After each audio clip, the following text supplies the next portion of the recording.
বন্ধুরা, আগামী ৮ এপ্রিল বিরল পূর্ণগ্রাস সূর্যগ্রহণ দেখতে যাচ্ছে বিশ্ব। তবে পৃথিবীর সব অঞ্চল থেকে পূর্ণগ্রাস এই সূর্যগ্রহণ দেখা যাবে না বলে জানিয়েছে মার্কিন মহাকাশ গবেষণা সংস্থা নাসা।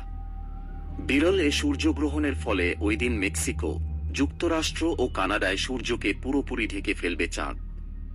ফলে দিন হবে রাতের মতো অন্ধকারাচ্ছন্ন। তাই ৮ এপ্রিল শত শত স্কুল বন্ধ ঘোষণা করা হয়েছে যুক্তরাষ্ট্রে। মার্কিন সাময়িকী নিউজউইক এক প্রতিবেদনে এ তথ্য জানিয়েছে। নাসা বলছে, আগামী ৮ এপ্রিল স্থানীয় সময় বেলা 11টা 7 মেক্সিকোর প্রশান্ত মহাসাগরীয় উপকূলে প্রথম সূর্যগ্রহণ দেখা যাবে। ৫৪ বছর পর এমন সূর্যগ্রহণ হওয়ায় নাসার বিজ্ঞানীরা এটিকে বিশেষ বলে বর্ণনা করেছেন। এর আগে ১৯৭০ সালে এমন সূর্যগ্রহণ হয়েছিল, আবার হতে পারে ২০৭৮ সালে। তবে বিরল এই সূর্যগ্রহণ নিয়ে কিছু উদ্বেগও রয়েছে বলে জানিয়েছেন সংশ্লিষ্টরা। স্থানীয় কর্তৃপক্ষ সতর্ক করে বলেছে, সূর্যগ্রহণের সময় সরাসরি সূর্যের দিকে তাকানোর ফলে চোখের স্থায়ী ক্ষতি হতে পারে।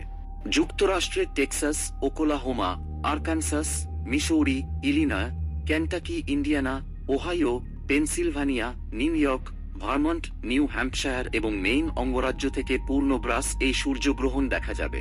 এদিকে সূর্যগ্রহণ ঘিরে টেক্সাস অঙ্গরাজ্যের বিভিন্ন জায়গায় দুর্যোগ অবস্থা ঘোষণা করা হয়েছে। বাসিন্দাদের প্রয়োজনীয় পণ্য মজুত রাখারও পরামর্শ দিয়েছে স্থানীয় প্রশাসন। এদিন চলাচলের সময় ব্যবহারের জন্য শিক্ষার্থীদের বিশেষ চশমাও দেওয়া হবে। বন্ধুরা, মহাকাশ সম্বন্ধে নতুন নতুন আপডেট পেতে চ্যানেলটিকে সাবস্ক্রাইব করুন পরবর্তী ভিডিও দেখার জন্য।